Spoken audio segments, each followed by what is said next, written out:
Fellow Kenyans, Steve Mbogo hapa. Now today I want to make a pledge and I'm very serious about it. Today in this holy month of Ramadan, I pledge that if Raila Amolo Odinga gets the AU Commission seat, I will give him 10 million shillings. I repeat, I pledge that if Raila Amolo Odinga clinches that seat, I will give him 10 million shillings. I know it's small money to him, but not to many Kenyans. I'm saying that because I am very sure, 100% sure, that Raila Odinga will not clinch that seat.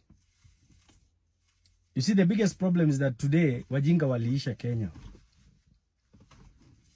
And I'm saying this because of facts. Now, Baba Raila Amolo Odinga, the people around you, and the entire Kenya Kwanza brigade is lying to you. There's a wise man that said, when you see your enemies or your opponents rejoice or celebrate you, then you should understand that that is the beginning of the end of you. Now, when you go to facts, Baba, for you to clinch that seat, you need a minimum 2/3 of the total votes in Africa. Any person who's keen with African politics, you understand and you're fully aware that approximately 49 out of 54 African countries today are pro-Russia, pro-China.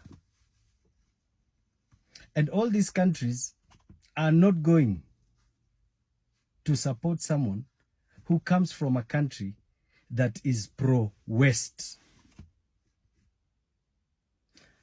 For you to convince the Anglophones will be a bit easy. But when you talk of the southern part of Africa and the western part, the Francophones, who have fully retaliated from the West, believe me, they're not going to vote for you. Remember, they also have their own candidates. The South, they have their own candidates. East Africa, there are about 7 of them. So, Baba, these people are lying to you. And if the reality is they're either lying to you or you're part of this game. But it is very sad that the same card that was played with the BBI agenda is the same card that is being played now. Baba, these people will keep you busy for the next 1 year. You'll be busy campaigning.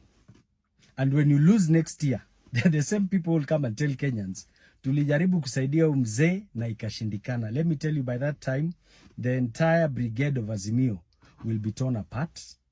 As we all know today, the Azimio brigade has started fighting in itself. Just because of this issue.